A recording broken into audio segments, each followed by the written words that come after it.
So, dealer update, guys, on the PHEV winter tire situation. The dealership actually called me the day after I posted the last video and told me that I had stirred up a huge mess, that they actually didn't know that they could put 18-inch tires on this car, that there had been some internal memos sent out, whatever. There's a huge response by Kyle, my sales guy, on the last video, so anybody who's interested, you can read that. But you can now put these 16-inch rims and tires on the 2018 PHEV. I got that out, worked out. We got some credit coming to us, and they let me keep the 18-inch tires and rims. So good deal all around. Mistakes happen. Not going to make too big of a deal of it. So check on the last video for Kyle's response to see about winter tires. Alright guys, this is part of a PHEV video. I know I'm dressed for hunting, but I just came off of a moose watch. Spent 2 hours, and you don't think 0 degrees is cold until you stand in it for 2 hours with the wind hitting you in the face and you can't move. You're just standing still. I haven't felt my fingers in about 45 minutes, so I'm back in the car. I've come back down off watch. We're going to do a little test. We're going to start the car with the heat on and the heated seat, and we're going to sit here for 10 minutes, and I'm going to press charge, because a great advantage to the PHEV is if you're going to run the engine anyway just to sit here and get some heat, we might as well charge. So let's take a look at what we've got in the battery, charge it for 10 minutes, and see how many kilometers we can gain in a 10-minute sitting.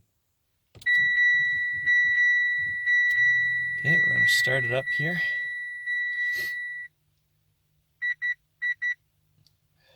Ooh, it actually got colder. It was 0 degrees when I went on watch this morning. Now it's -1.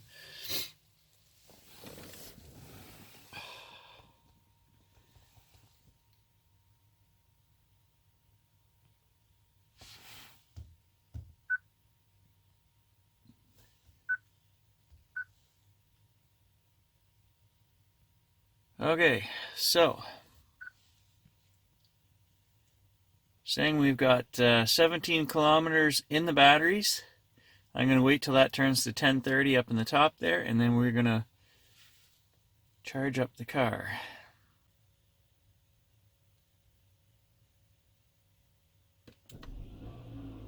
Alright, 1030, and we are going to charge the car for 10 minutes. Okay, so there's 10 minutes, guys. And we have gained over 5 kilometers just from sitting here warming up. And you're going to ask me, so no, I haven't turned the blower on, the heat on yet. What I did was I turned on the electric seat right here. Is on high, so that's been warming me up. Now I'm going to run the car for a couple more minutes with the blower on my fingers now that the engine is actually warm, and then we'll shut her down. Probably going to get another kilometer here in the next minute or so, because it's been a couple minutes since it added up to 22. So 5 kilometers. There you go. There, 6 kilometers, guys, and still 1040. So not too bad at all.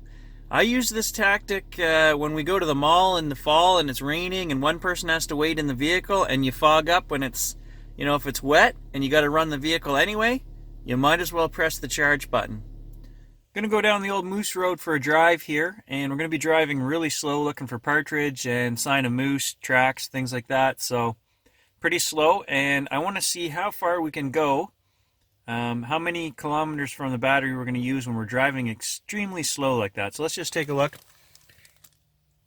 We're at 35.7 kilometers. And we've got 23 kilometers in the gasometer. So this little test that we're doing for distance down this moose road, I just wanted to show you guys. The reason I'm doing the test is because I'm driving this slow.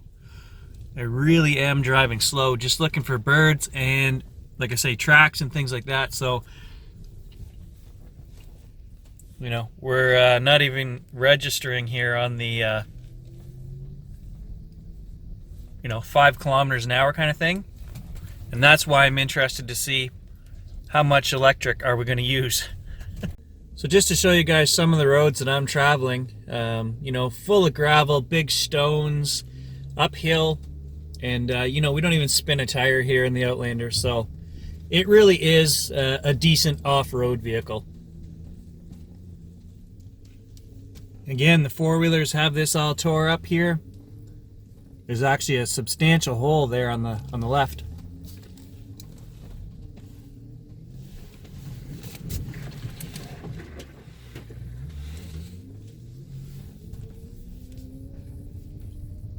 Not an issue in any way, shape, or form. Let me rephrase that. Off-highway vehicle. I do own a four-wheeler, and that's where you take the, the dirty trails. You don't bring a vehicle like this down there. But if you're going to go off-road out in the bush here, and that's what these were. These are just access roads, forest access roads. And by no means are they smooth in any way, shape, or form. Very rough. These are not the beaten path, so I would have no hesitation to bring this vehicle down any of these roads. I was telling you guys in the last video that all the leaves have come down, and there you can see it. The forest floor is just covered in leaf litter and nothing left in the trees. So what a difference a week and a half can make. Well, there's some fresh deer tracks. No sign of moose, though. So I am trying to coast as much as possible, but this back road is so rough and bumpy and pretty much four-wheel drive territory that we're not really coasting a whole lot. And crawling along at these slow speeds, it's actually burning quite a bit of electric energy. So I went to turn around at the end of the road here, just on this little hillside. And the vehicle spun when we went backwards, and the engine kicked on right away. So as soon as we needed some more torque, the engine kicked on. So we started with 23 kilometers on the guessometer. We've used 9 kilometers, and we've only come almost 4.5, just under 4.5 kilometers. So just poking along in all-wheel drive. I don't have the lock button pushed or anything, but I mean, it's always pretty much four-wheel drive in this vehicle anyway. Just poking along on a rough, gravel, muddy road. It's taking pretty much double the electric energy that it takes when you're just coasting along on the highway in town. So just something to be aware of. Kind of what I expected. No surprises there. And I'll just show you guys, this is a mix of idling. We did our idle test today. I drove in town to get out here, so there was a bunch of highway in town driving in electric mode. And then now I've done another 10 kilometers on the back road doing a test. And so our average is 21.5 kilowatt hours, which is still higher than my summer average, which I say can be anywhere, 16, 17, 18, anywhere in there, depending on the month.